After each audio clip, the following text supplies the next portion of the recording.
জানেন কি কেন জগন্নাথ মহাপ্রভু একাই ৩০০ বছর ধরে মন্দিরের দ্বারে দাঁড়িয়ে আছেন? আপনি কি জানেন এর পেছনের রহস্য?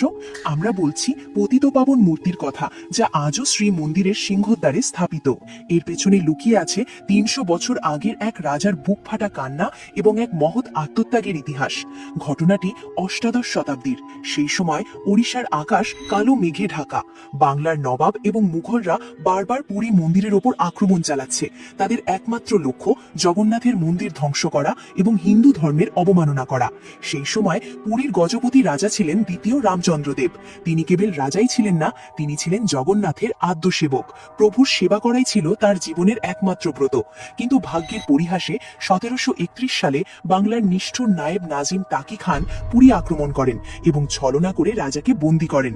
তাকি খান জানতো রাজাকে দুর্বল করতে পারলেই মন্দির দখল করা সহজ হবে। সে রাজার সামনে এক ভয়ানক শর্ত রাখল। সে বলল, হে রাজা, তোমার সামনে দুটি পথ খোলা আছে।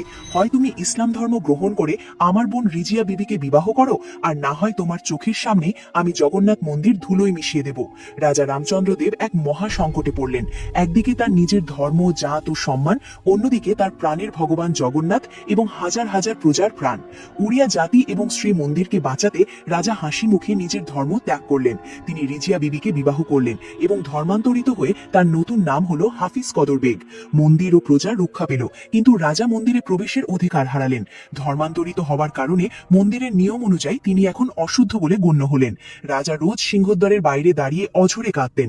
তিনি বলতেন, প্রভু, তোমাকে বাঁচাতে গিয়ে আজ আমি তোমার থেকে দূরে সরে গেলাম। মন্দিরের সেবায়িতরা নিয়মে বাধা ছিলেন। প্রভু এক প্রধান পুরোহিতকে স্বপ্ন দিলেন, আমি আমার পরম ভক্তকে এই অবস্থায় দেখতে চাই না, আমি তাকে দেখা দিতে চাই। তখন মুখ্য সেবকদের সিদ্ধান্তে সিংহদ্বারের সামনে জগন্নাথের একটি নতুন প্রতিমা স্থাপন করা হলো, যার নাম দেওয়া হলো পতিতপাবন, যিনি পতিতদের পবিত্র করেন। এর উদ্দেশ্য ছিল যাদের মন্দিরে প্রবেশের অনুমতি নেই, জগন্নাথ মহাপ্রভু যেন স্বয়ং দ্বারে এসে তাদের দর্শন দিতে পারেন। আজও ৩০০ বছর পরেও পতিতপাবন জগন্নাথ সিংহদ্বারে দাঁড়িয়ে আছেন, যা আমাদের মনে করিয়ে দেয় যে তিনি সকলের ভগবান, সে যেই হোক না কেন। যদি সত্যি জগন্নাথের উপর বিশ্বাস থাকে, তাহলে ভিডিওটি লাইক ও চ্যানেলটি সাবস্ক্রাইব করুন আর কমেন্টে লিখুন, জয় জগন্নাথ।